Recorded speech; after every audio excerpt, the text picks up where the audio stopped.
According to legends, in Ventura County lives a terrifying monster who roams the countryside, preying on hikers and teens. This monster of myth is half man and half goat. Created in a mad scientist's secret government laboratory deep in the underground tunnels that lay beneath a bucolic dairy along a deserted country road deep in Ventura County. Meant to be a super soldier in World War II, this monstrous creation broke loose from his creators and violently stalks humanity ever since. In this episode of California True Crime, we talk about the myth of the Biliwack Monster and the history of the man who supposedly created him.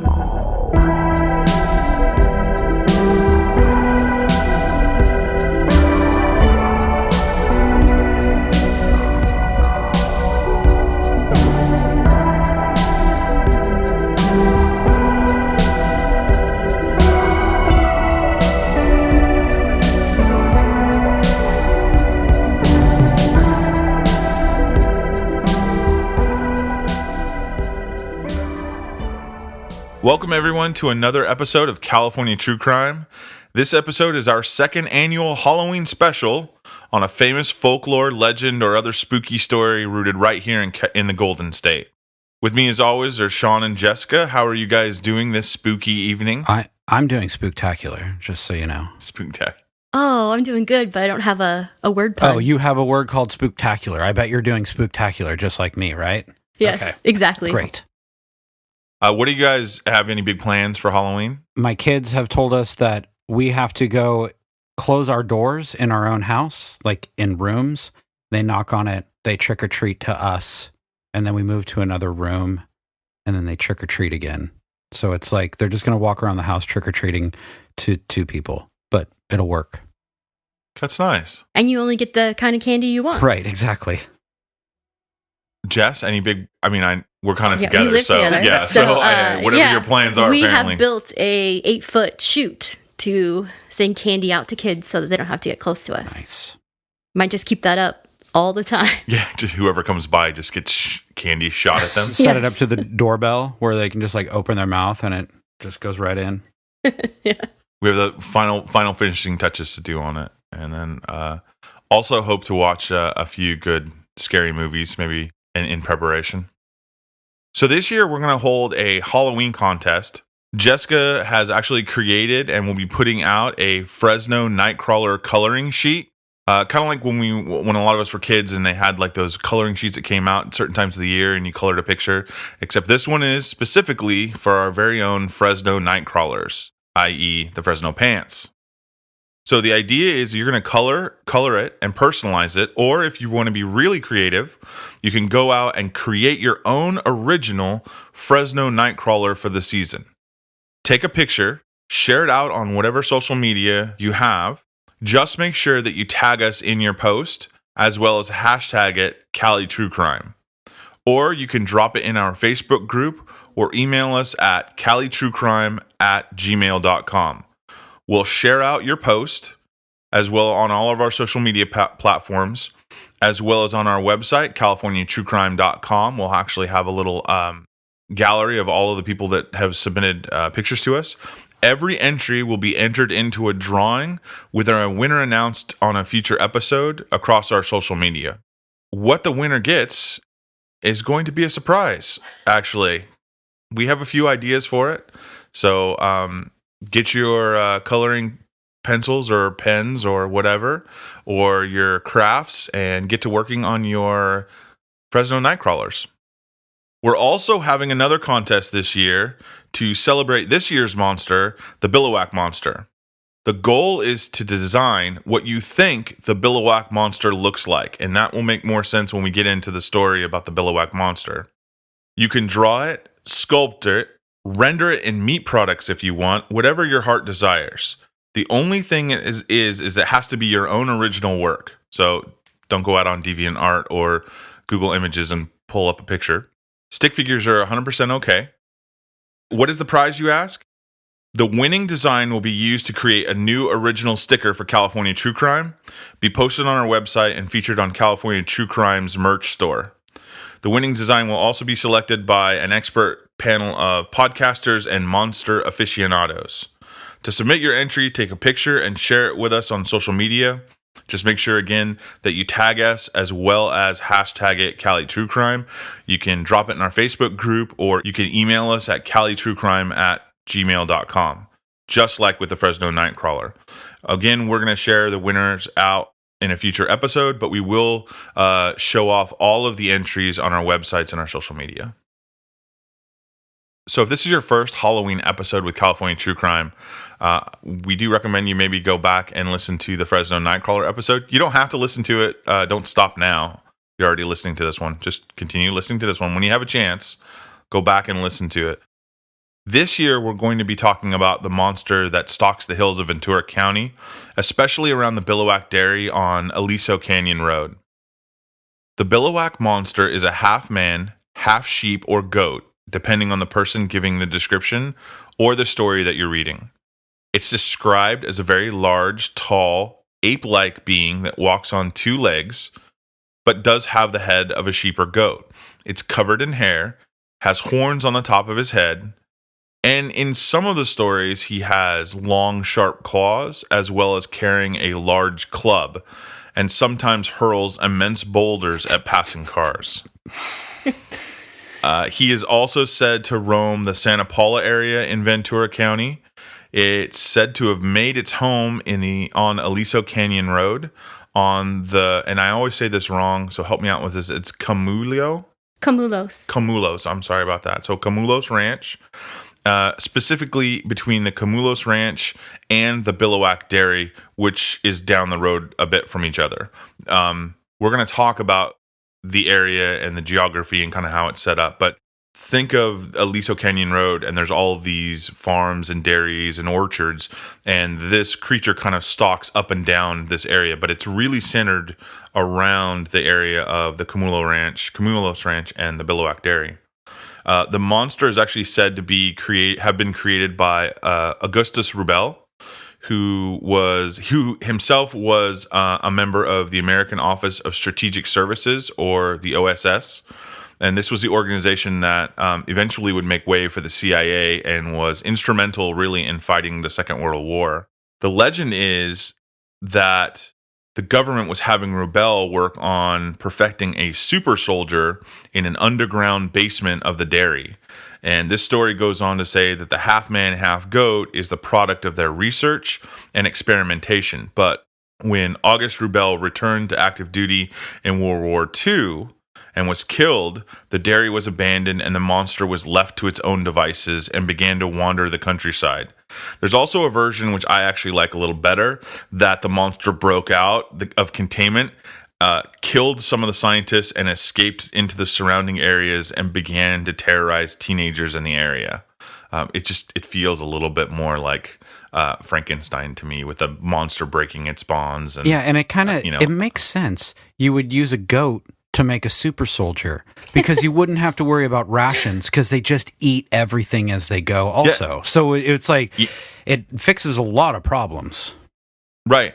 I'm not 100% sure, and we're going to talk about some of the oddities about this case or not, but one of the first things is it's on a dairy that milks cows.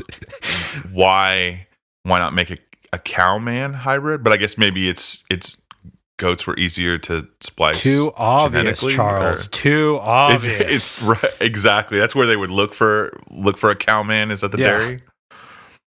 So before we get too much into the story and some of the research that we did and kind of our takes on the story, I think, Sean, you have some information and background on the history of Santa Paula and the larger Ventura County area. Yes, Charles, I'm thrilled to give you this information that I found. So Ventura County is in the southern part of the state and is east of Santa Barbara and west of Los Angeles.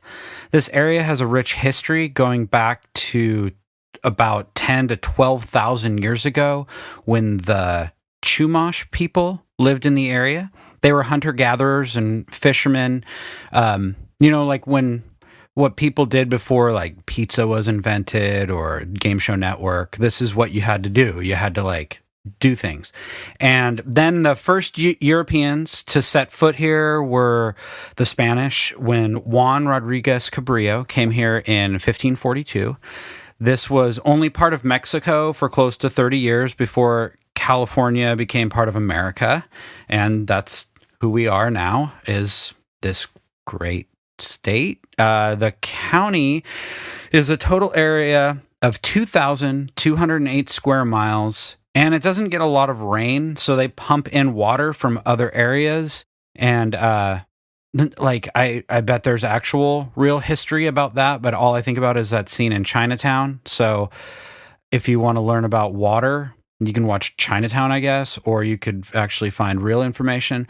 Something interesting is that according to the USDA Economic Research Service, they rated Ventura County the most desirable county to live in the 48 contiguous states using 6 metrics of climate: mild, sunny winters, temperate summers, low humidity, topographic variation, and access to water. So this is like an ideal living area.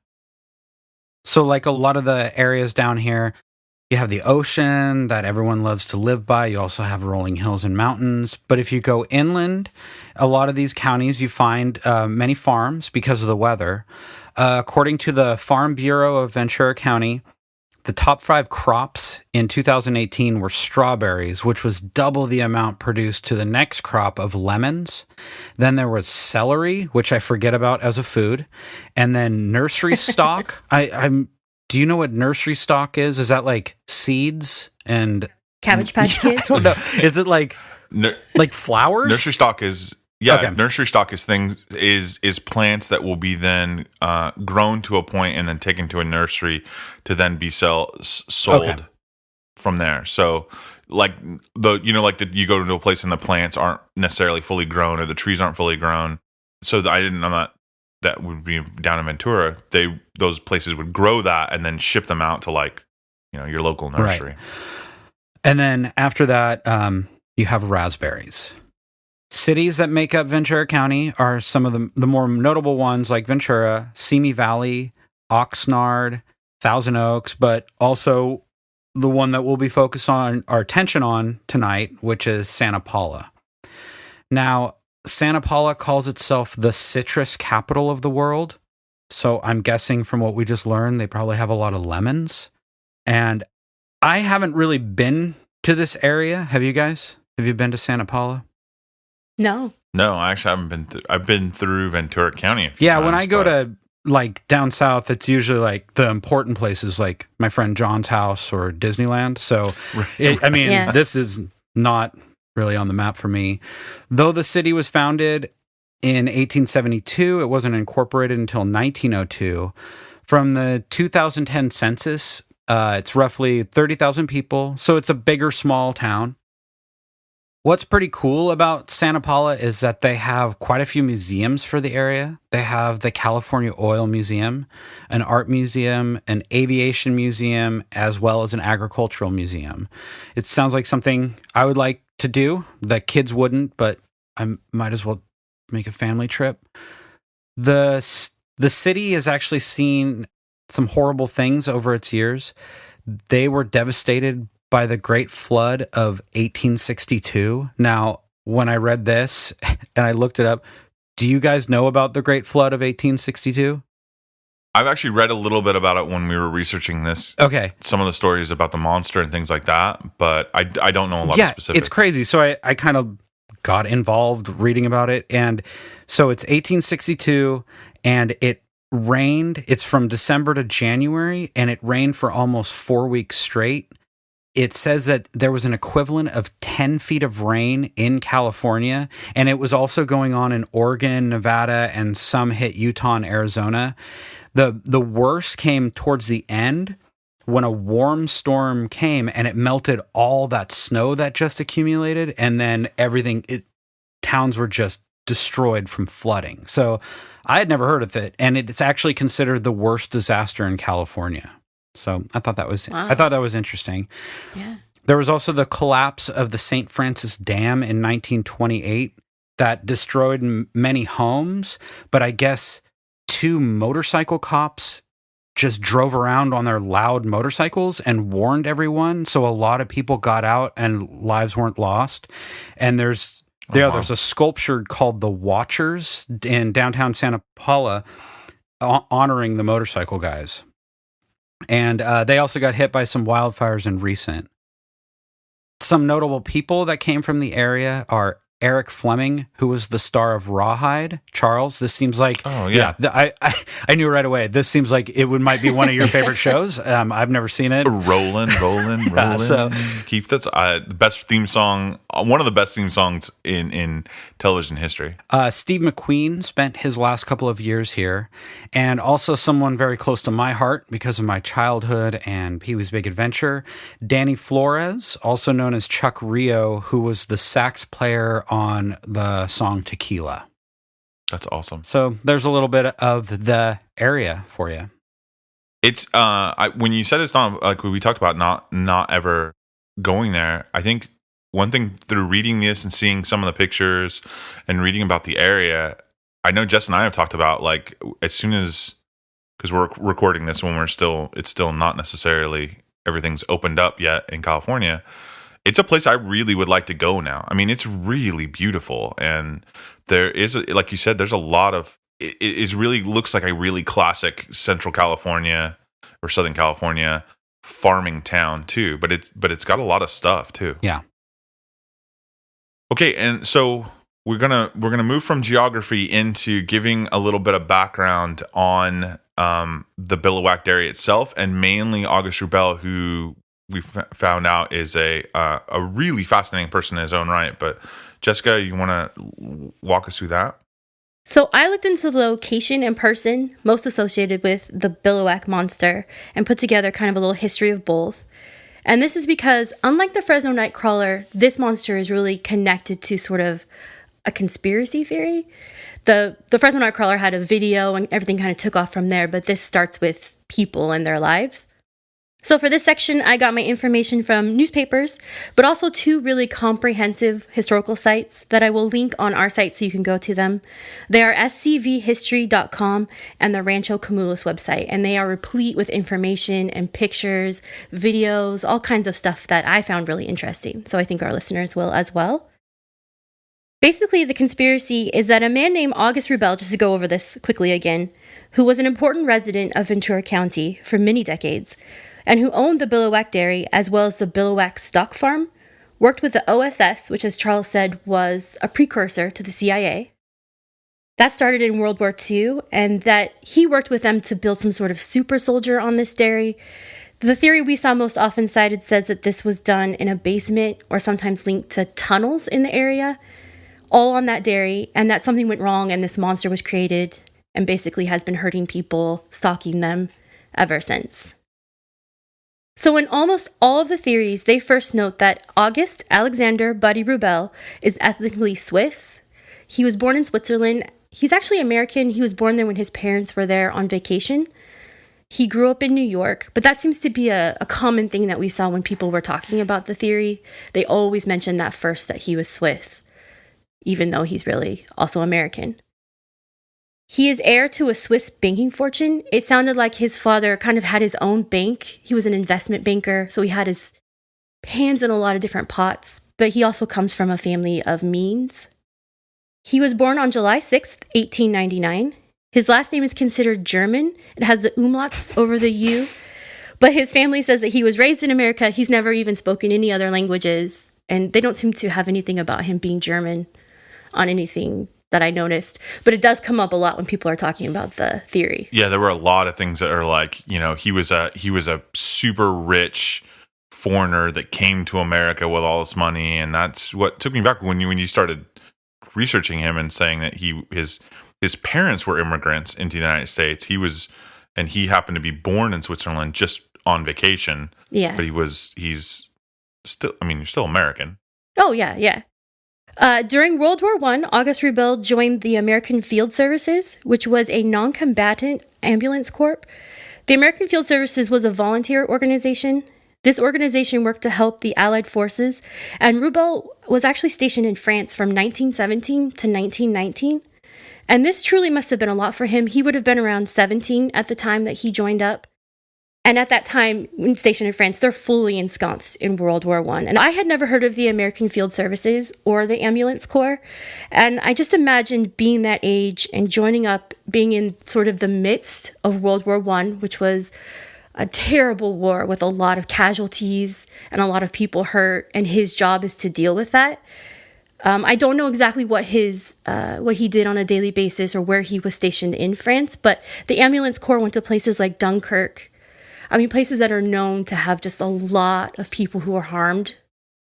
Yeah, you're the guy who has to drive the ambulance through hell to get wounded soldiers out, and you're considered a non-combative, which means you generally don't carry firearms.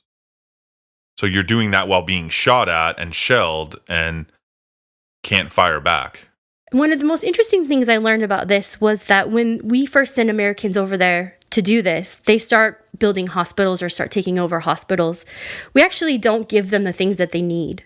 So there are a handful of people who are running these ambulances and running these hospitals, but they don't actually have all of the stuff to help people in the way that they could. So his job might have been, for instance, to meet a train filled with people who've been hurt.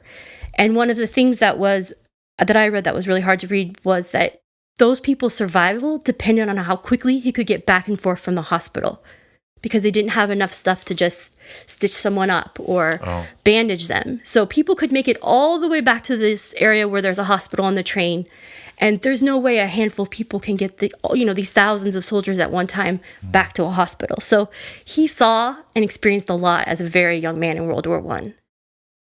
And this is important, I think, because later it will come up as part of the conspiracy when he goes back into war in World War II.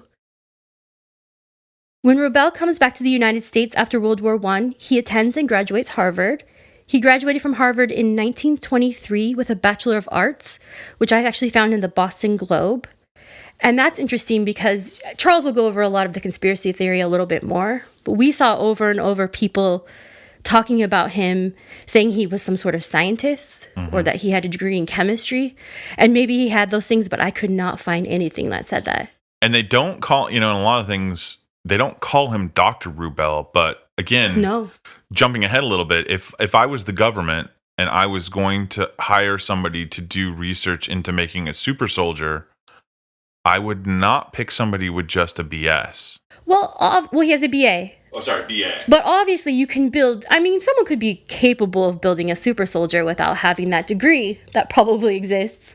But it was just something we saw over and over when we looked at these in different stuff we watched. And I think the implications were, he's a scientist. Well, he's really not. No, I'm not knocking a Harvard education. No, but, absolutely not. He did a lot of amazing things, but he really sounds like he kind of walked in his father's shoes. He has his hands on a lot of pots. He comes from means, so he has money. So he invests in mines and in oil, different stuff like that.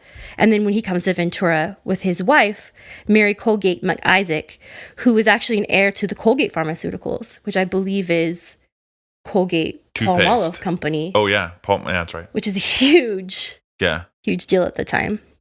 But now. I think it's interesting, too, going back to his military service, is that so many times you hear stories of, and the trope is that a rich guy's son would find a way out of service. But at 17, he volunteers to go to the service, and he doesn't join the army because that's different. He doesn't go into the army. He takes a different path, but still puts his life on the line in service to his country and to other people. I think that's a really big deal because he isn't, like we said, we're going to talk about some of the stuff as we go along through this, but I think that does speak to Mr. Rubell's character a lot. But also, he saw a lot. He was front lines, what you were just saying, Jessica, and I'm pretty sure France has a lot of goats.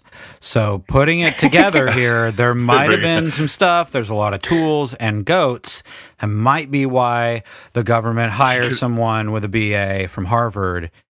It's just mainly more about experience here. It really could be. In 1922, he and his wife moved to Ventura County. They started dairy.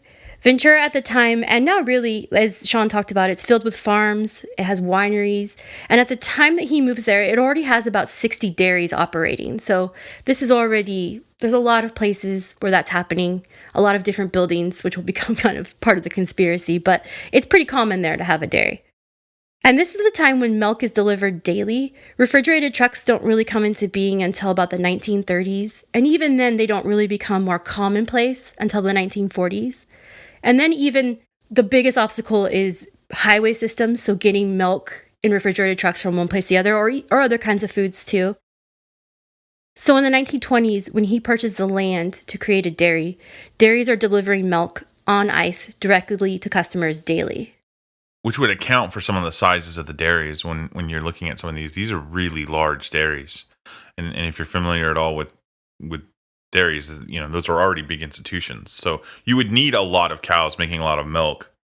Yeah. In order to and feed then everyone. I never just thought of it. Do they have like an ice storage place there too? Or how does that work? I don't know exactly how it works. I think they're bringing ice in all of the time. Okay. The way the dairy looks will become a big part of the conspiracy theory, but I think there are places, because there are tunnels or basements kind of under where the cows would be. There's like large, big rooms. And they're made of concrete, and I don't know the exact reason for those, but I think they could be a place to store ice a little bit better from the weather. Yeah. I don't know for sure. But it's a huge undertaking. He buys 400 acres in 1922 and starts the Biliwack Ranch. His goal was to create a fully modern dairy and the best cow breeding farm in the United States. And this may seem, I think, like not a big deal, but actually milk production and safety was undergoing a huge revolution at the time. For most of our American history, milk was not regulated, and it was actually, especially as people started to move off farms and into cities, they started purchasing milk. And there are a lot of incidences of people dying just because no one's paying attention to what the cows are eating. No one's paying attention to pasteurizing. No one's paying attention to making sure milk is safe. And so it becomes a huge problem actually all across the United States. And milk producers start paying off politicians so that they don't have to, so that they won't create laws or regulate them. Such a weird But time. in the It's just weird. Right. All of it is weird. But in the 1900s to 1920s or so about the time he's getting this dairy, laws start getting passed across the United States to regulate this industry. So his goal is to have a place that's safe, that produces milk quickly, gets it out to people, but is scientifically at the top of its game. Which I think is really cool because the website that we're going to link on our website, CaliforniaTrueCrime.com, Jessica on that it's scvhistory.com.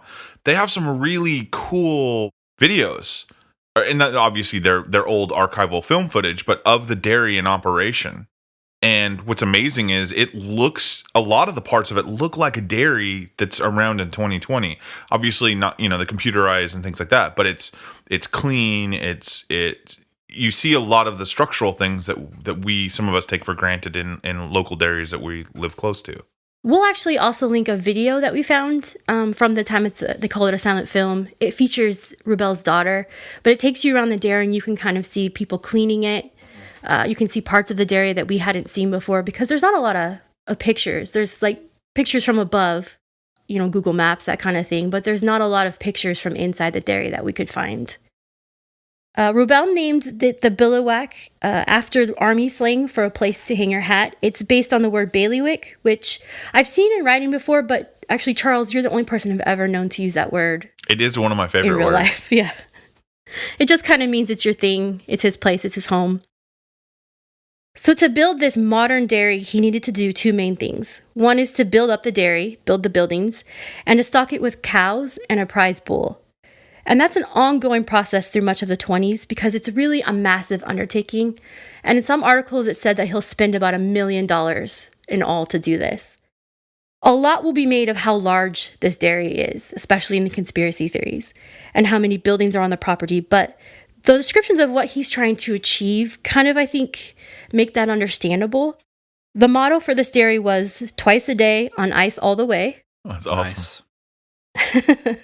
And at its peak, it's one of the largest dairies in the area. Not only are all the cows on the property, but this is a state-of-the-art facility, so that means it's constantly being cleaned. I didn't realize how quickly udders, for instance, can become... I learned a lot about dairy, so udders can become infected. I knew a lot about milk production. It was just randomly something I was interested in already, but... So it's constantly being steam cleaned and pressure washers, that kind of thing. Each cow is milked twice a day, so they need people to do that. So there are actually large buildings where workers are living as well. There are people whose job is to pasteurize the milk. They're called milk cookers. So there are places for them to do that. There's silos of feed. I think this also has a water source on top of the hill that we saw. Yeah, like a big. It's actually it's its own private reservoir of water that's used just for this for farm/dairy. And then bottles also have to be sterilized. And this is I'm just giving you a little bit. There's obviously a lot more to this, but it needs a place that's huge to do this in. Which again, I think in 2020, if you're listening to this and never have seen a modern dairy work, it really is impressive. But all of that had to start somewhere. And what Rubell did was it's at the infancy. I mean, he was right there at the forefront and had the vision to say, this is going to become important. Let's do this right the first time. So it has to stay on ice, like you said, Sean. I don't know exactly how they did all of that, but they did it. They have trucks coming in. So this is a dairy also where there are constantly people everywhere. It's filled with cows and it's filled with people because they need people to do the work. The cows would stay on the dairy part of the time, and they were taken to Lompoc for other parts just to graze. And then when they would become pregnant again, they would call that milk season. They'd be brought back to the dairy. Start all over for those animals. So this is a property where people are coming and going all the time. It sounds massive. It is massive. And at one point, there are at least 1,300 purebred cows on the dairy. So there's all kinds of stuff happening at this place. So Jessica, how much did you say he paid for it in 1922? I'm not sure how much he paid for the actual land, but to build it up, because there was nothing there before, he built the dairy. To build it, to get it ready, to buy cows, all that stuff through the years. They said roughly about $1 million. So that's in 1922. So taking into account inflation, that's somewhere in the neighborhood of 14.9 or $15 million. I mean, that doesn't seem that much to make such a huge thing. And probably to him, his dad was the Swiss banker, and then he married into toothpaste. So they probably that's like pocket money. But actually, $15 million doesn't seem like that much to build like a giant state-of-the-art dairy. You think about it now, those things got to cost more than $15 million, right? Yeah, I think over the years, and he's building it from the ground up. Yeah. So, I mean, there's not buildings there or anything at the time. I know it's a lot different now. There's different things that go in it, but I mean, that feels like he did okay. He did pretty good. I think to put it in context, so we're saying that he paid $1 million in 1922 money. So in 1922, the average weekly take home for a worker is $37 a week. But he's rich. He doesn't care. Yeah. But I think it's important. Like you said, I think for us, $15 million and with California land prices being what they are, it does show you how wealthy this cat is. I mean, that's like you said, he married into toothpaste. He comes from his parents owned a Swiss bank, But I also, at the same time, I think it is interesting that somebody that has this amount of money could have done anything. Right, but he builds a farm that has tunnels underneath, and he loves France that has goats. Right. But he does find a way to try to give, in a small way, give back. He's trying to improve an industry. I think that's really neat. So on top of running the dairy, and this really seems, I expected when we looked at the conspiracy theory especially, it was a lot about the dairy. So I kind of expected that to be his whole life. But Rubell really wanted the best breeding program for cows that he could create. And that seemed to me the thing that I saw most often in the newspaper. It seemed like like his own pet project, something he was very interested in. And he was really interested in farming and agriculture in general. But this was something that was mentioned quite a bit. And that's the type of thing where a lot of money can be made if it's done right. So he buys 179 cows from the Burrowwood Stock Farm. That's also in Ventura County. He also buys a prize-winning bull who was the, quote, undefeated champion and the world's highest yearly record butter bull. And that refers to how much butter and milk his offspring produce every year. That was something we talked about a lot because we had a hard time figuring out exactly what that was. We had a long discussion about what a butter bull was or what bull butter was. We were going back and forth and looking up a lot of things. Yeah. So apparently they keep track of his offspring, how much milk and butter they do. I thought it might refer to how much semen he has. Also the word, the phrase bull butter has a meaning of like, you don't know what you're talking about or you're full of it. So or we went on I'm probably gonna, that whole rabbit hole about margarine also. Like, yes. Right. There were recipes. We were confused, but we figured it out, and I will be using bull butter a lot more in my everyday word choice. So the bull that he buys, its name is Prince Aggie. He's a huge deal. He spends more than anyone had spent on that time and up to that point on a bull. It's a whole scene, and he pays $110,000 for it. Which is $1.6 million in 2020. So it's a lot for a bull. But if it's a good bull and you can sell their sperm all over the country and the world, you can make a lot of money back. It also sounded as if Rubell genuinely loved Prince Aggie. A lot of the other bulls in California sound like they were his offspring, but they're also in competition with him. So they have to prove that he's a good bull in order to sell his sperm for like top dollar. So they take him around to different farm expos, things like that. And just if you're listening to this and you're not familiar with that, like why on earth would a dairy that makes milk want to sell the sperm from their prize bull? Other dairies will use that in their breeding programs to produce offspring that are proven that would be able to produce the same kind of more offspring and that are better milk producers. So it's a selective breeding program, really, is what you're doing. But it all starts with this prized bull. And the pictures are black and white, but he is a multicolored bull. That's what a Holstein is, right? Holsteins, yeah, usually they're black and white or red and white. If you've seen like the real California, the milk ads or the cheese ads, and you see the black and white spotted cows, those are Holsteins. But there are different patterns and different colors. So he gets taken around, as do about 20 cows from the farm, to different expos and farm competitions. They wherever they go, they basically sweep all the prize categories. So they're kind of getting their brand out there. They're also letting people know that Prince Aggie is the bull to be, or the bull you want. His pedigree included, and I only say this because I really liked all the bulls' names, but if I went over those, we'd be here all night. So his pedigree included King Segis Pontiac and Juliana King of Riverside. A lot cooler bulls than I am. And they do really well. In 1924, the Rubell family also purchased a ranch in Ventura, and pretty near this one. It's a ranch that's 1,800 acres and a very important historical site in the area. It's called Rancho Camulos. It has a long history. It's actually a really, really interesting history.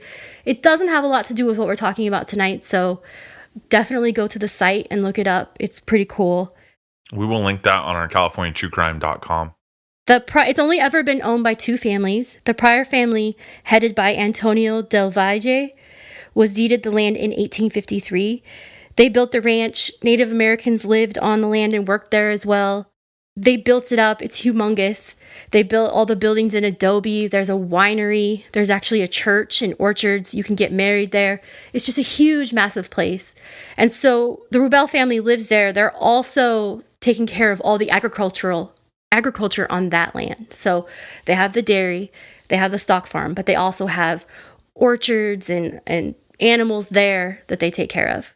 And when you see the pictures and see the website, and I if you're listening to this podcast, you know how much we love our state. Yeah.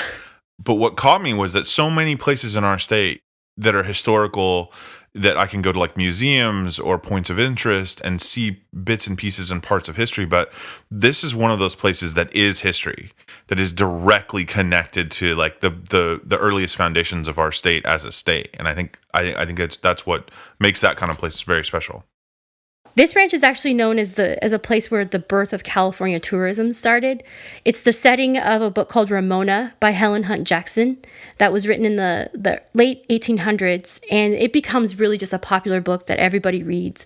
And people come out to this area on stagecoach at first, and then later on the train.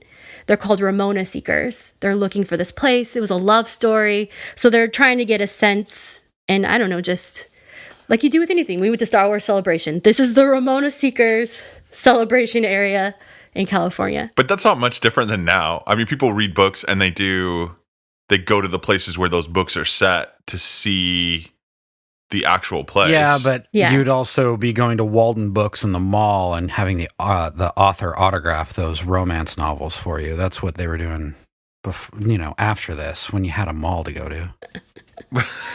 Okay.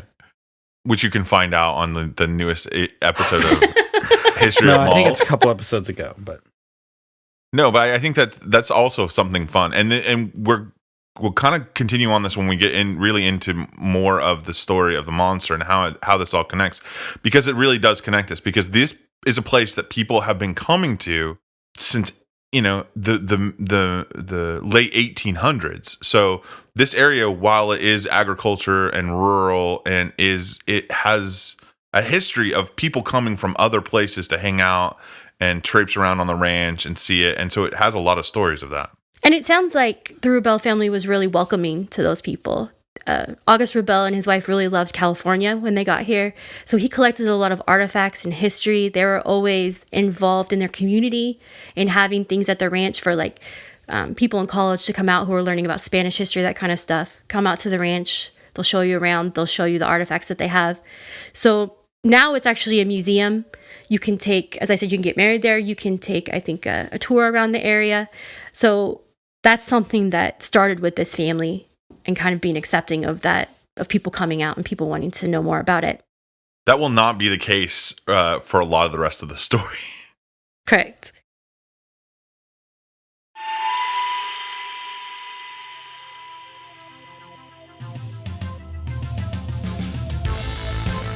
The mall, a staple in the American pastime since the mid-20th century. Though some still thrive today in all their retail glory, others have fallen to the rise of our technology. So grab a hot pretzel and find a hard bench on which to relax, underneath a beautiful enclosed facade. And join me as we discuss the history of malls.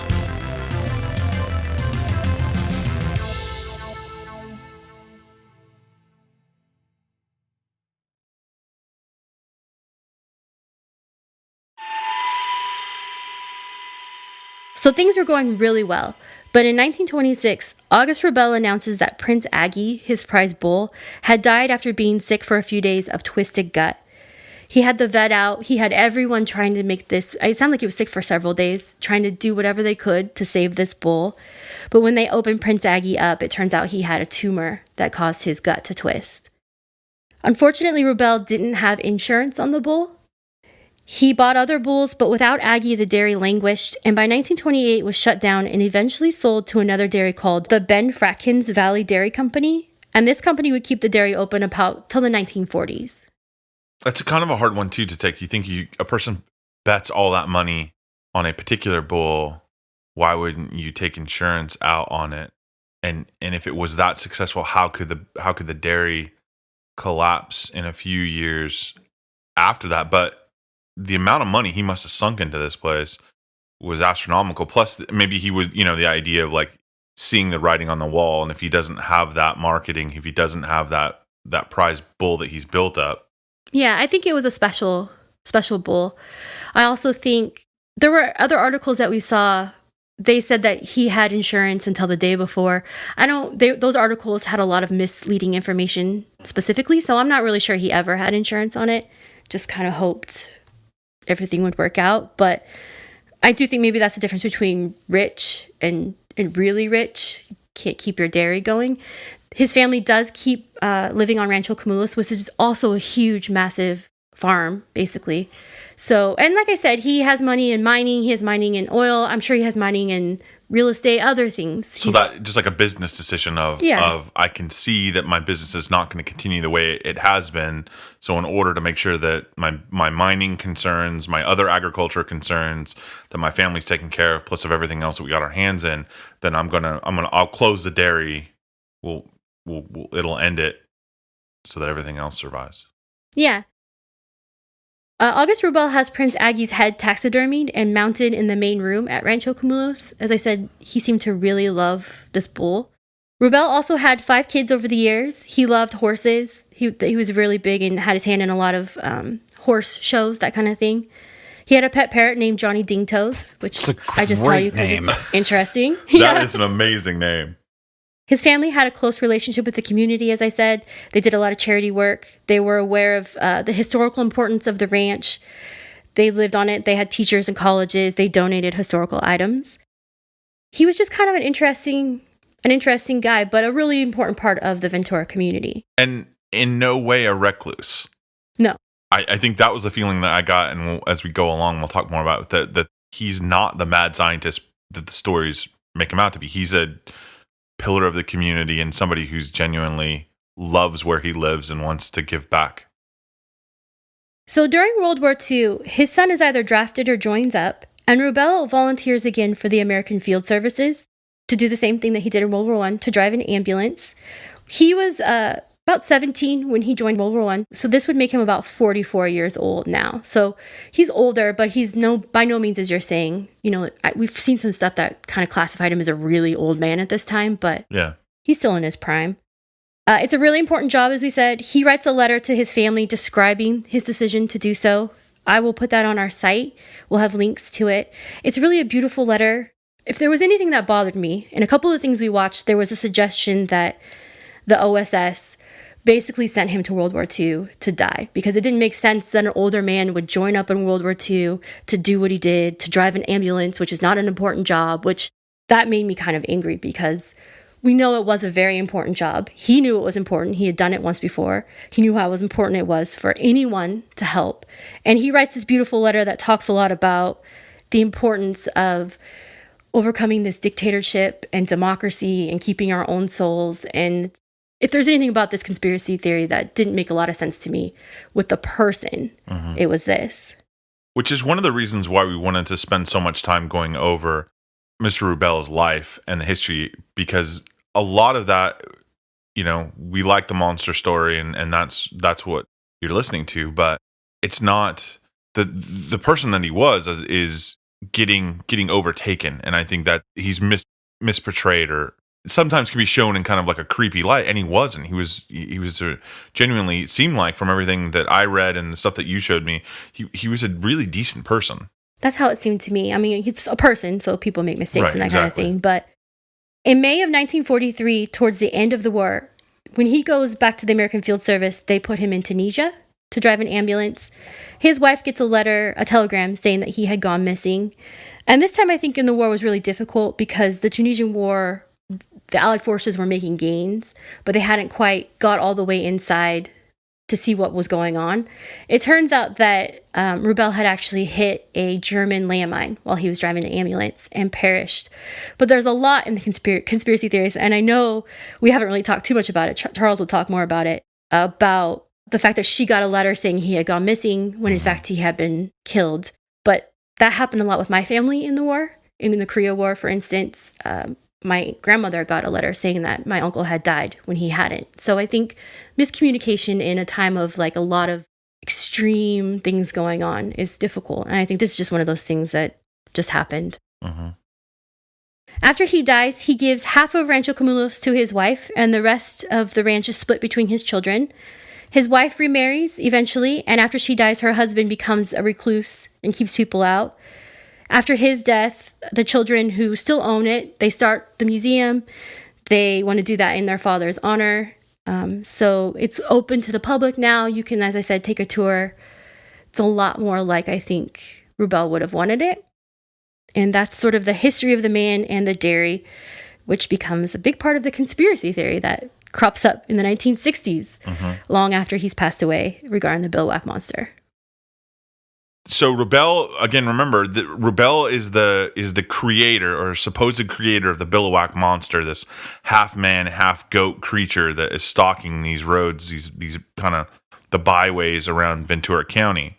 So the person that, again, this is one of the reasons why we wanted to cover that background, is that it was really hard to go through some of these stories without understanding about the person that created the monster. So the story of the Goat Man is a hard one to put down because it's so well known in the area and it's repeated a lot of different sources. So I think, Jessica, you mentioned this earlier in the episode when we talked about the Fresno Nightcrawlers or the Fresno Pants. That was a real specific case. It was a very specific spot. We knew the address of the person.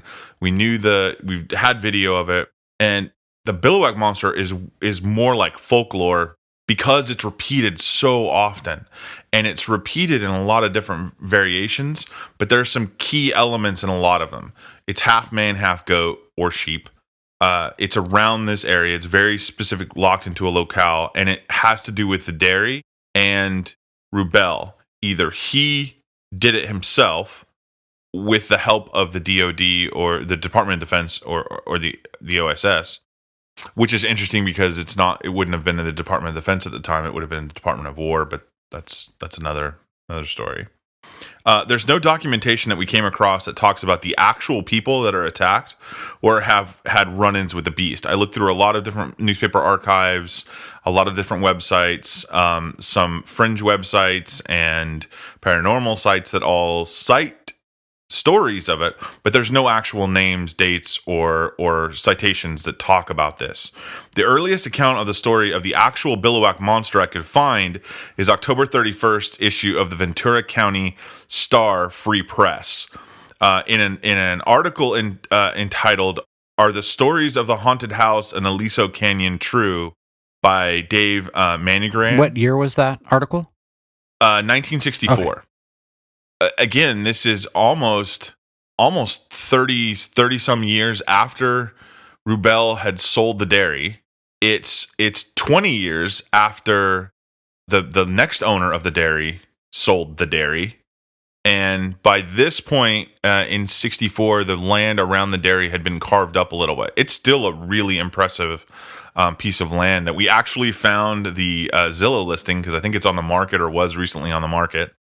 But by this point, there are people living around the dairy on parts of it. But as just described, it's huge. And so there are a lot of the buildings that are abandoned. So the article is accompanied by a large photo that was taken by the staff photographer for the newspaper, in which case there's which portrays a witch standing in the foreground with a broom, and in the background is some kind of ghost with a hangman's noose around its neck. So now remember, the newspaper comes from October 31st. So this entire article is really centered around the idea that it's Halloween, and it's playing this up. The whole first part of the article is really only has a few lines dedicated to the story of the Beastman. It says he lives in an abandoned dairy and preys on the young people that go out looking for him. And this is made on Halloween. Now, by this point, there's a lot of stories. It seems from this article and a few other articles we're going to talk about that the story of the Biliwack Monster is circulating around the area, at least around Santa Paula area and a few of the connecting towns. It also cites that there is an origin story of a 9-year-old boy who went out and supposedly was attacked by the Biliwack Monster and came away with his arms slashed. The article also reports that a young man had been chased by what he reported as a quote-unquote hairy man in a hole. So I don't want to comment on that, on whether it was a Biliwack or just some dude in a hole. That's even more terrifying, really. Just some guy in a hole. So, again, this article is written as a way of kind of, I think, it was my own opinion, spoiler alert, this is my opinion, is that this article was a way of kind of like grabbing a hold of people during the Halloween season to kind of like, get them fired up and kind of tell a spooky story. The rest of the article goes on to report about Augustus Rubell and his family and their life on the dairy and some of the things that made his dairy the state-of-the-art marvel and that he was trying to create. It does report that the circumstances and reports of his death in North African theater in World War II in Tunisia were contradictory and confusing at the time, but offers no reasons or details of this. So I think this is where you start to, or no, I won't say start, but this is another layer of that mystery of like it's 64. People had tons of family and friends that were in World War II, and I'm sure a lot of them understood that the communication lines during war are terrible. So I think again, he's trying to lay a layer of mystery on something that was not necessarily that mysterious. It does not go into his connection to the government or the OSS at all. It's not mentioned at all in this article. The writer of this piece states this article, he really starts the whole thing with a wistful musings on ghosts and goblin stories of his youth and how haunted houses and large estates are being gobbled up by California real estate developers. I really look at this article as something akin to the April Fool's reports on National Public Radio.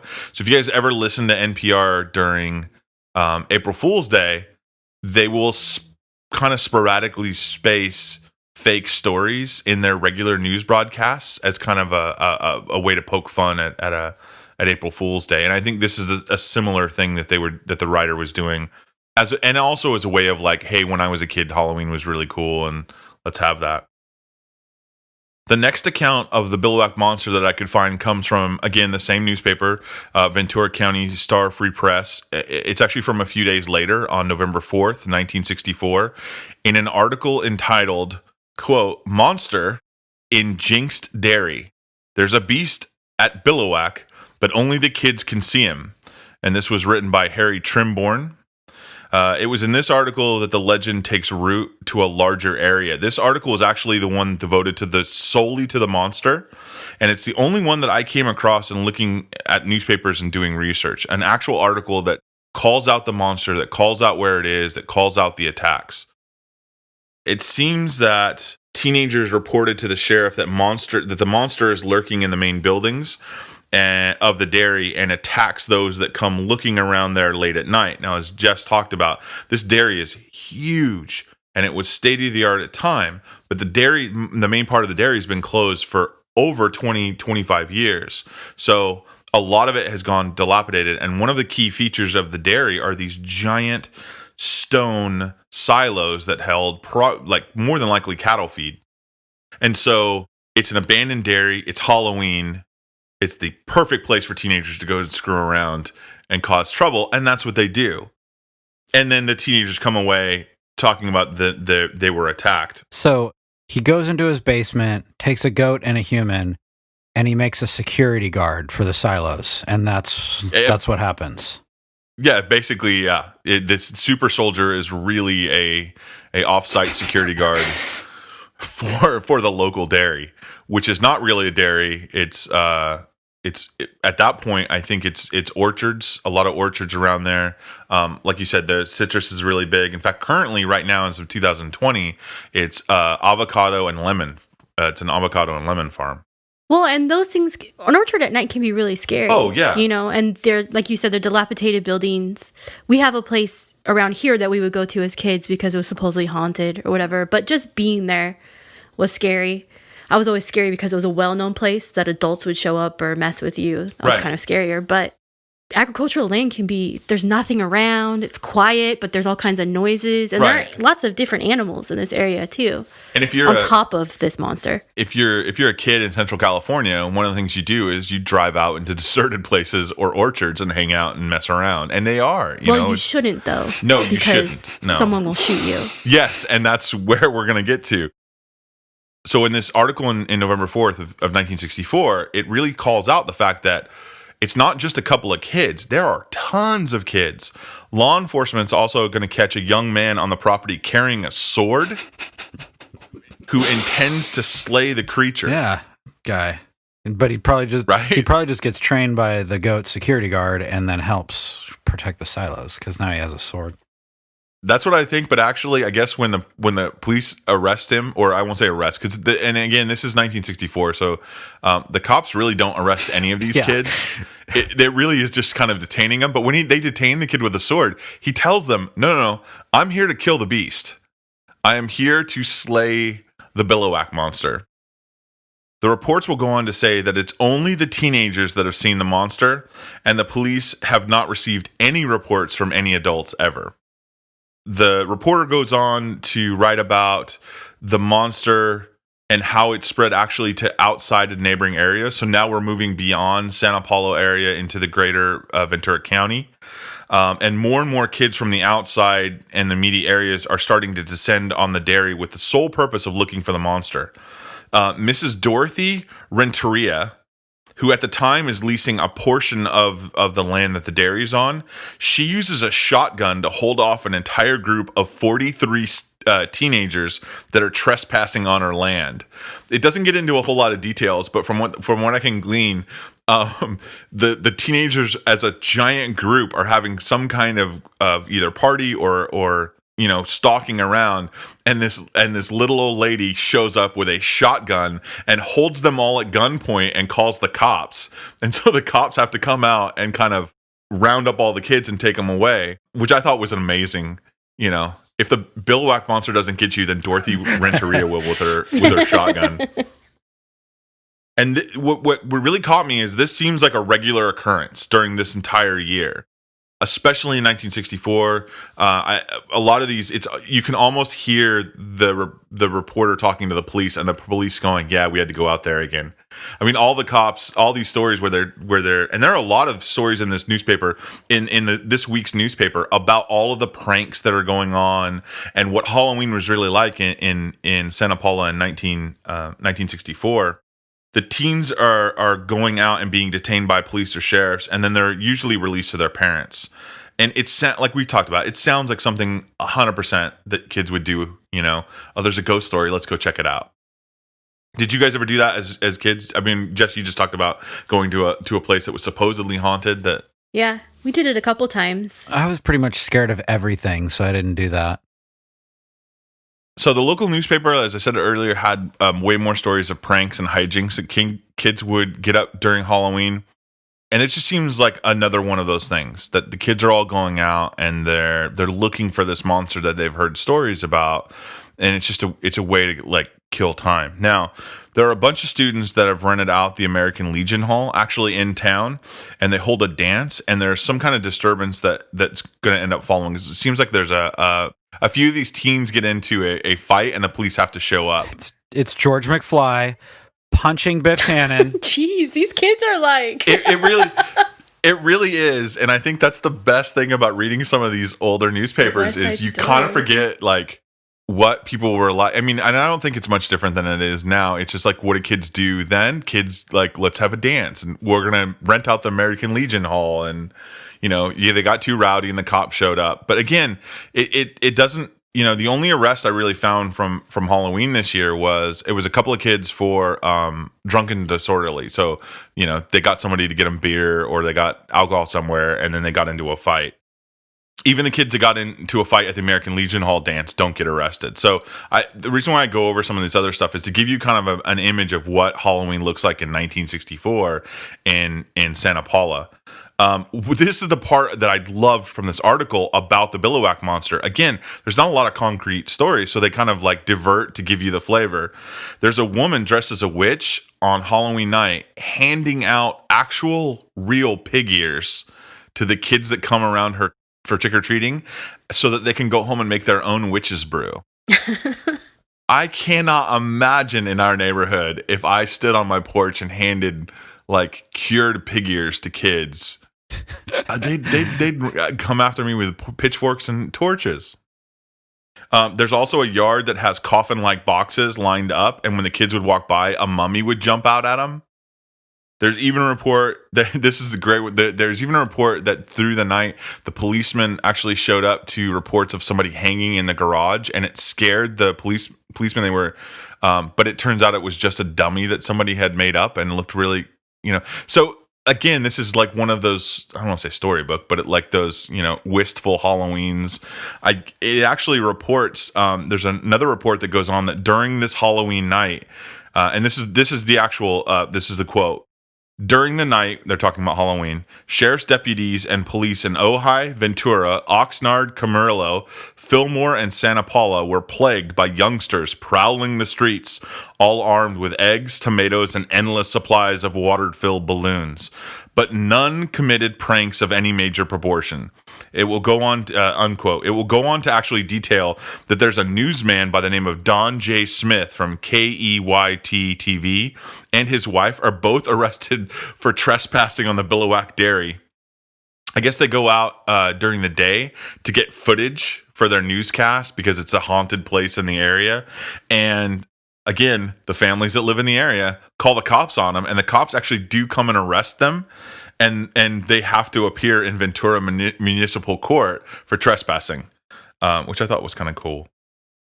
And the reason, again, that I talk about all this stuff is to show you that the story of the monster is already popular at this time and probably spread through the local community as a local urban legend. It was this story, however, in 1964 of this particular Halloween night that would be picked up and carried by the larger LA Times and repeated over and over and over by other news services around California and throughout the state.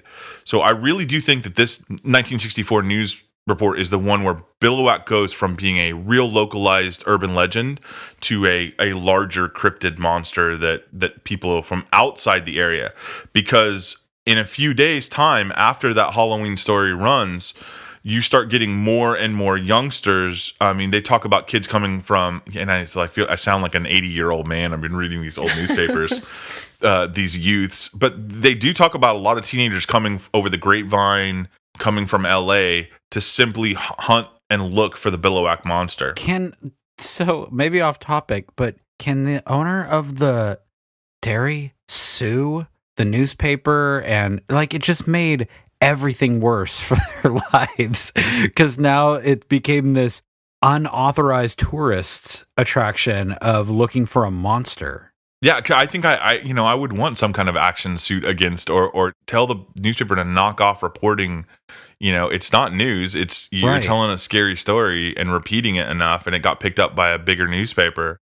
And the kids are going to tell stories to each other and get each other worked up, and then before you know it, everybody's going to jump in over fences and looking around places. And again, a lot of those buildings, they've been condemned or they've been abandoned for a long time. They're not safe. Now, again, this is to me 100% explains the armed response from people like Dorothea Renteria with her shotgun of like, I got people wandering around my yard, or in this case, my 300-acre ranch farm. I don't know who they are. They could damage themselves. They could get hurt. And they could mess up, my crops or whatever. And how didn't it stay with Rubell and not switch to Dorothy making a super soldier, because everyone's on her land at this time? She should be part of the person, because she's the one holding the shotgun.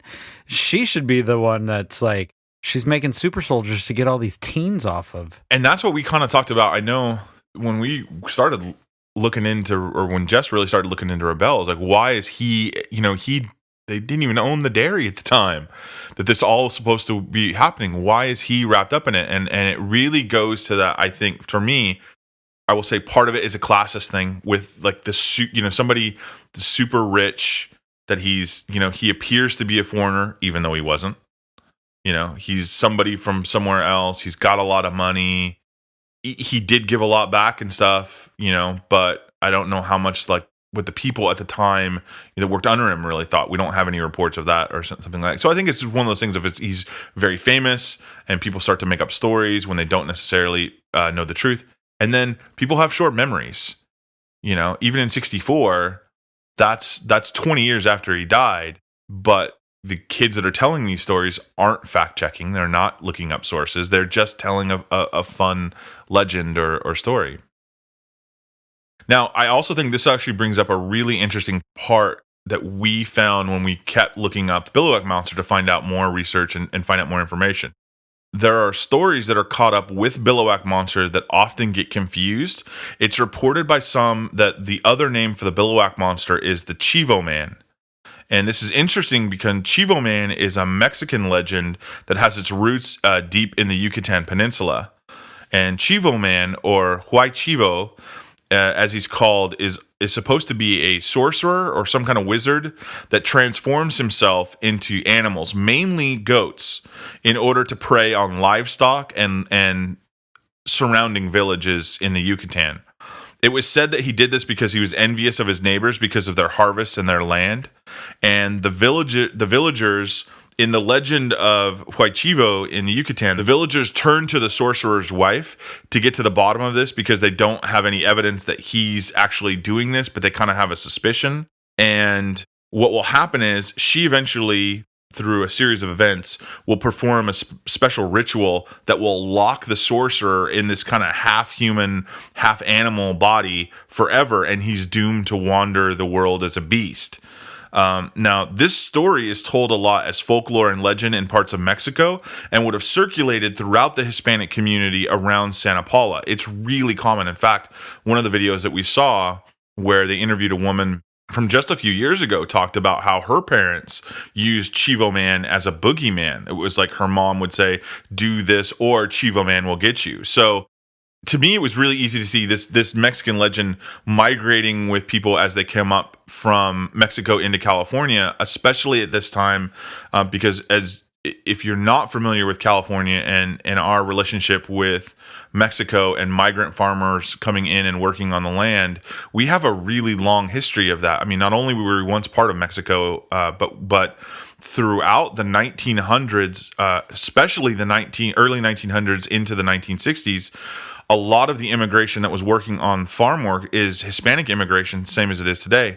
But that comes as a result of California excluding Chinese workers from coming in with the Chinese Exclusion Act. So I think this Chivo Man is kind of rolled up into that. As people are moving up, they're bringing their legends and their stories. They start telling it around their friends tell. And so does that make sense? That this Chivo Man kind of morphs into the Biliwack Monster. Well, and that video that you're talking about is of a woman from Santa Paula, I believe. Right. And she's talking about growing up. That's what she knew the Biliwack Monster as Chivo Man. And again, Jess, you talked about these huge buildings, which I know a lot of people talk about of like, well, why would they need a huge hotel on a dairy? But it wasn't a hotel. Those were barracks for people that worked in the dairy. And so the majority, I would imagine at the time, a lot of the guys that were working on dairy were probably Hispanic dairymen. The hotel thing gets said over and over in the conspiracy. It's part of like, there's these buildings. One of them was apparently a hotel. I didn't see anything specifically about a hotel. Right. There were like barracks people lived in, but there were a lot of people on the dairy basically at all times. And so as these stories are told and told and told, they're going to start spreading and morphing. And for me, I think that's where the bulk, that's where, like you said, Sean, this idea of like, it's a goat man on a dairy. Where does that come? Well, I think that has its direct roots from Huaychivo, the Mexican folklore. Well, yeah, I find it interesting when you're talking about that. He would switch into animals to eat, to prey on things, but he would turn into a goat. But goats they're not like carnivores. No, and in the original story, it talks about, and I again, this version of it was, I think, translated later by Spanish, by the Spanish conquistadors. So you kind of have to take that with a huge, giant grain of salt. But what I got from a few of the sources I read was that Huaychivo transformed in a lot of different kinds of animals, but they were always fearsome beasts. And I think the idea of him transforming into a goat was more of like the Greek legends of the chimera. So like, the head of a goat and the legs of something else. So it was more of a mix mashed, but it was easier to say, in translations, it's the goat man. And this thing's supposed to be pretty big, right? It's not just... No, yeah. Chivo Man, like the Biliwack Monster, is supposed to be huge, So remember, the Biliwack Monster is supposed to be a monstrous, quote-unquote, ape-like, meaning he walks on two legs, hairy, shaggy thing with long arms that carries a club, which I think is amazing for a couple of reasons. But and we'll talk about them because there's a common thread that we're going through this. So Biliwack Monster is not the only goat man that roams around the United States, actually. So before we jump into some of our other goat men, I also do want to bring out that there are some other stories from this area. So some of the other conspiracies that we've talked about is that there are snipers said to be hiding in the mountains, shooting salt pellets at trespassers, which we've talked about Dorothea Renteria and her shotgun. I'm 100% sure that some of those farmers had rock salt loaded in their shotgun and shot at kids' cars or at kids as they were trespassing on their land. Yeah, it's just snipers. Right, yeah. The dairy is said to be filled with buried treasure in the form of money hidden in the walls and the floors of the abandoned buildings. They're also supposed to be in the form of checks that were made out to Augustus Rubell, but he never cashed. That only has like a 120-day shelf life. Right. That's pointless to go in for that. Yeah, the son of a Swiss banker, not stuffing his uncashed checks in the walls. Yeah. There's also a lot of stories being circulated now by ghost hunters and ghost hunting groups that there are restless spirits throughout that area, especially the dairy. There's supposedly spirits that walk the grounds. Again, none of those have been verified. There's a lot of people that will tell you that they have done quote unquote research and investigation and seen things and had weird experiences, which I'm not an expert in that field. I'm not saying that they haven't had weird experiences. I'm just personally skeptical about what the source of those experiences is. I will say there was one article that I found where Rubell was being sued. He was a part owner of a mine, and the people who were like stockholders of that mine had said that a lot of the money had gone missing. The main owner of the mine had gone missing. I'm not sure what all happened with that, but there were actually gold bricks supposedly that someone had stolen. They said he or maybe one of the other owners had. So maybe some of that comes from that lawsuit. And all the stockholders were part of, I believe, Ventura County, most of them at least. So it was a local situation. So before we jump into, because the other thing I want to mention a couple things too is that Biliwack is not the only monster, or the Biliwack Monster, let's use his proper term, is not the only monster in Ventura County. Actually, Ventura County is a hotspot for these kind of stories, and we won't go into all of them, but we're gonna go. But before we do that, I want to kind of go back to the conspiracy of Rubell and the government and the Biliwack Monster's creation. So the main portion of the conspiracy has to do with Rubell creating the monster with the OSS in the Biliwack Dairy. Those things always seem to go together.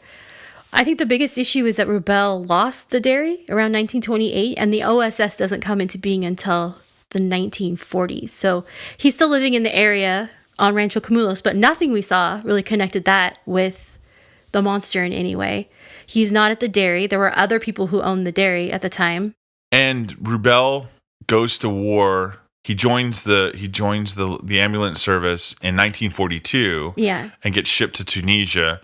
And 1942 is the same year that the OSS comes into being. Yeah, it kind of gets off the ground, 1942, 1943. So by that point, we're saying that in a year it goes from not being a thing, the OSS, to being in a position to hire a person who's not a scientist to build a monster in a dairy that he no longer owns, at the same time he's in Tunisia. Right, yeah.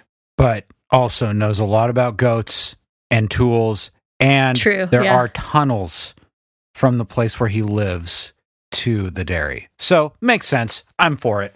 Yeah. I think it's interesting because it's not, like as we said, there's a lot of other dairies, there's a lot of other agriculture and buildings and that kind of thing. This one is huge, and as you said, at this point it kind of is abandoned, so maybe that plays into it.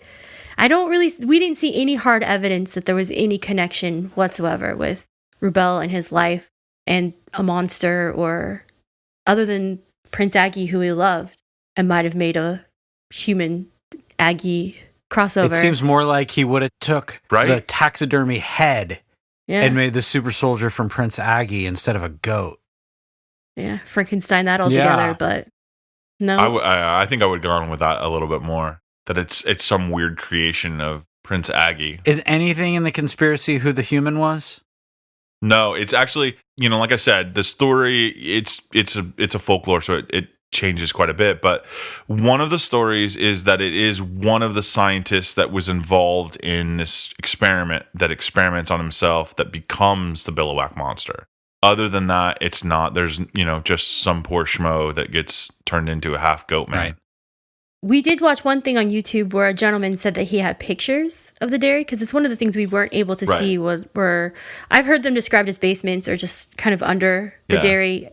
I've heard them described as tunnels. I don't really know what the truth is, but unfortunately that 15 minutes did not show any photos. Swear. So if he has those photos and is listening to this, you can email them at calitruecrime@gmail.com.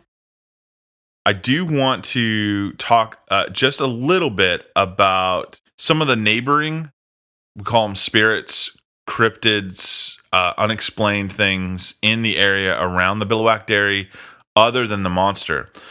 There's also the story of Charman and the Ojai vampire. And these might be possible future episodes for next year's Halloween episodes. You might see them in a bonus episode or maybe a fun episode coming up because I've kind of read up on some of these and they're really interesting.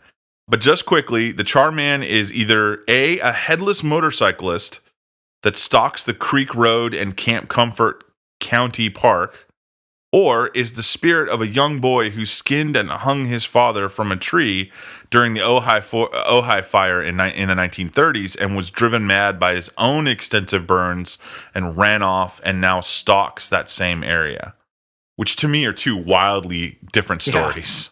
But you didn't see like newspaper articles. I looked. Actually, I did look up the Ojai fire, and there's a ton of stuff about, but I did not see anything about that graphic of a death or anybody reporting that the police did anything or saw anything about a boy who skinned his father. There is a Charman movie, actually, though, that actually references the Ojai vampire. And now the Ojai vampire is said to be an actual vampire from Eastern Europe. So think Dracula circa 1930s, who came to California and resides in a stone coffin somewhere in the area, who happens to be protected by a black dog.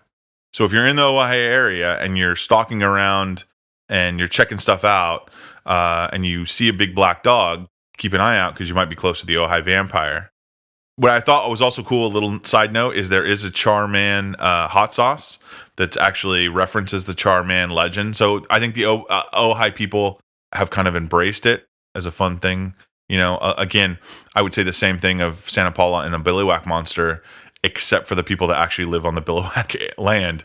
Please don't go there and say that California True Crime sent you. Stay off other people's land. I also do kind of want to end up, before we get to a close, that the Biliwack Monster is not the only goat man around. Legends of half man, half goat go all the way back to ancient times. There's the satyr from the Greek and Roman legends that's wrapped up in the idea of debaucheries and the excess of life. There are connections to even an older Indo-European legends that talk of spirits that took the form of man and animal and lived in the wild places around. But closer to home and in our own country, there are a few. So the first one is the Maryland Goat Man. He actually carries an axe and goes after young couples along the back roads of Beltsville, Maryland. He actually is a scientist that worked for the Beltsville Agricultural Research Center, who was experimenting on goats when he was horribly mutated and became a creature that was half man and half goat. That story makes sense. He was a researcher that was doing goats. It is pretty similar, though. It's really similar, right? Uh-huh. He carries an axe. That's why I love this. The Biliwack carries or in some cases, carries a stick. There is what I love, one of my favorite monster names, the bucolic Monster. The bucolic Monster is part man, part goat, and part sheep. So 3 parts. There are a lot of different stories about this one that involves sacrificing goats by a farmer for satanic power, which then gets him turned into the monster. The monster is said to use hypnosis and mimicry to lure people to their deaths near an old trestle in Fisherville neighborhood of Louisville, Kentucky. The problem with this is actually caused more than a few people to die, because people go out looking for the monster and start looking around this trestle, and the trestle is still used by the railroad, and they've gotten hit or run over by the railroad. So again, this is not, don't go messing around where you don't belong. There's also the Lake Worth Monster, which is one in Fort Worth, Texas. This actually had a lot more reports in the newspaper. One of the newspaper reports actually talk about the monster showing up in a crowd of people and then throwing a tire at a car. However, years and years later, there are a few reports that people have taken credit for the hoax. So there's an old man, there's a hermit that said that he used to scare kids. And then there was a couple of teenagers that when they became adults, they actually say that I was the one that in a mask that came out. So. And then there's the Goatman Bridge. This is also in Texas. It said if you cross the old Alton Bridge that connects Denton and Copper Canyon in Texas without your headlights on, you'll be met on the other side by the old Goatman. And again, there's also been sightings of spirits and lights in the area. Some good stories. Yeah, I love the fact that they're all goat related. Yeah, I love goats. I think they're amazing animals, and I found those fascinating. I feel kind of bad because when we first looked up when we read about the conspiracy theory and what the Biliwack Monster, was dangerous, but all of these goat people aren't really doing anything, and people are bothering them. Yeah. Seems kind of messed up. Yeah, and I think that in the stories, because some of the stories that get repeated, but I have not seen again proof that they happen, are they threw the Biliwack Monster threw a rock and hit my car. Or there's one story that teenagers had the Biliwack Monster jump on their car and trash it. However, when we were researching, and we found a video made by Ricky Rocket on Ricky Rocket's Legend Tripper, which is a YouTube show. If you don't know Ricky Rocket was actually in the hair metal band Poison from the late 80s, early 90s. Did you guys listen to Poison? Oh, yes. Or listen to Poison now? Yeah. I did not, no. I did. I was a huge Poison fan. Not big enough to grow my hair out and wear lipstick, but... I had Open Up and Say Ah on cassette, and at the carnival, I won a game. One of the carnival games where you win... I won a glass picture of them, and it sliced my finger open when I took it out of the cardboard. The edge of it just sliced my finger open. So it's pretty cool. Yeah, it was pretty rad. I still have a few of those in storage. Yeah, I will. If you know what we're talking, if you're of an age that used to go to carnivals and win pieces of glass and still have any, shout us out on social media and post up pictures. They were, yeah. I wish I still had mine. It was awesome. I think I'm going to have to go look for them now. I'd be careful because I think I cut my finger too. But in his video, what I found was really neat was he and a quote unquote paranormal researcher go out to the try to get into the dairy and stuff like that. And it's really a beautiful area. But they interview a neighbor who's lived in the area. It seemed like a long time. And what I found amazing was the guy straight up talked about the fact that because of where this area is, this Aliso Canyon Road, and it's pretty straight, that kids have been drag racing there forever. So it's not a huge jump in logic to think that, oh, I'm out with my friends and I mess up my car. To blame it on a monster. Yeah, I'm not going to tell anybody I did it. I'm going to tell them a Biliwack Monster did it. There's a bunch of legends of it. I thought it was great. I whoever that person was, they didn't give I don't remember them giving his name. To go back and watch the video. We'll post the video up on our website. But I just love the guy's kind of mentality and yeah, sure, they tell the stories, but the kids are just out here screwing around, I like to think there's a lot of Allstate claims somewhere from the Biliwack right, Monster. I know. It's like the farmer's insurance. We've seen, we'll cover it. Exactly. I had my car wrecked by the Biliwack Monster. We'll cover it. You have the right parents. That might just work. Right. Can you imagine telling your folks that? No. No, my mom would not believe it. But what was interesting about the episode is that gentleman who was a neighbor kind of discounted a lot of the ideas about the Biliwack Monster, but he did have some conspiracy theories about Howard Hughes. which made me think that just conspiracy theories about, not that, I mean, obviously there's some stuff that's real about Howard Hughes, but rich people in general might have, which Rubell was. Yeah, in both of Ricky Rocket's videos, he does two on the Biliwack Monster, one with his in front, and then he finds another person that supposedly his parents owned it at one time, and he has a ton of stuff and talks about doesn't really talk about the monster at all, but he talks about all of the stuff, the weird stuff that the DOD was supposedly doing research out in the dairy area because of the buildings that were there. Again, wasn't something we necessarily came across in our research of it. Not 100% discounting it, but there was no proof that was offered. This guy kept saying he had pictures, but never once produced any, or at least in the footage that Rocket showed in his YouTube show, didn't produce any evidence that was like, okay, wow, that makes sense. So before we close off our, because I know this has been a kind of a windy road of talking about conspiracies, mad scientists, goat men, and all sorts of weirdness. What are your guys' final takes on the Biliwack Monster? You think there's a half goat, half man, possibly part sheep running around the hills of Ventura County? Yeah, I think there's probably something. They just got it wrong. I tried to draw it as we went along, and mine looks more like a duck, or it looks like Jar Jar Binks holding a giant hairy chicken wing, which I'm just not good at drawing. So I bet there's something out there, especially with all these cars that are getting messed up. And you don't have to be good at drawing, Sean, because you could enter that into the contest to draw what the Biliwack Monster looks like. So we're going to take a picture of Sean's drawing and post it up on Twitter and on our other social media outlets, so you can see his artistic rendering of it. It's pretty good, Sean. But it kind of looks like Jar Jar Binks or a duck, right? Yeah. I would be scared if Jar Jar Binks jumped out and threw rocks at me. Somehow it's got like some knee-high and old Renaissance pantaloons on too. I don't know how that came about. There is no description of what the Biliwack Monster is wearing. I actually feel like as humans, we would set out to make a super soldier, and instead we would make Jar Jar Binks. It would just like turn out that way. Yeah. We'd be looking to make Captain America, but it turns out Jar Jar Binks. I'll try to trademark this by tomorrow then. Jess, what do you think? Do you think there is something out there? I think there's a lot of animals out there. There's bears in Ventura County. I think that we saw cougars, bobcats. There's cougars, bobcats, lots lynx, of big birds. Lots of big birds. As you know, I think large birds are probably responsible for a lot of this stuff. But I hope there is. I bet a lot of those things are probably the car things. But yeah, I mean, I bet the Biliwack Monster's he's hanging cool.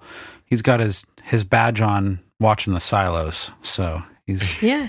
I definitely hope he's out there with his rifle and salt bullets. his salt pellets sitting up. Yeah. Yeah. I don't think he's connected to the Rubell family. No, I don't. I think to me, that's the sad part of the story is that, and you know, again, not being from Ventura and I do know that after researching this, as soon as the state opens up and it's, you know, we're okay to travel further, I do want to go to Rancho Camulos and check it out. I think it's a neat place. I think I am in the camp of, I think a bunch of teenagers were having a good time and it's an urban legend mixed in with a little bit of folklore from other people that are talking to, and probably a little bit too much alcohol. Yeah. I hope it's not all bull butter. I'm going to say this one is 100% bull butter. They're drunk on margarine? Drunk on margarine.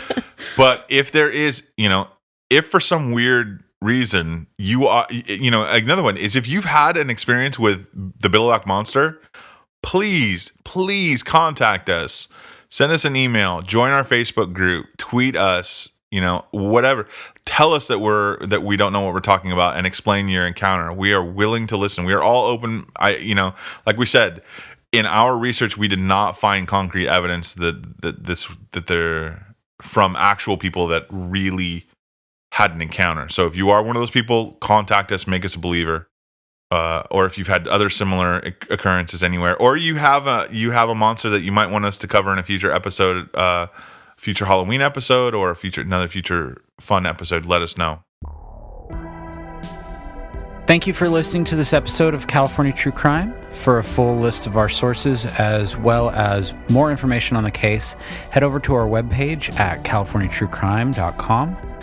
You can also support the show by finding a link to our Patreon on this page, which has the option of ad-free episodes, as well as finding a link to our web store where we have California True Crime merchandise for sale. If you'd like to contact us, you can find us on Twitter, Instagram, and Facebook at Cali True Crime. If you enjoyed the episode, please leave us a review. We'd like to thank our quality control engineer, Melanie Duncan. This was recorded at The Hangar and Snail Ranch Studios. This is a production of Way Grimace.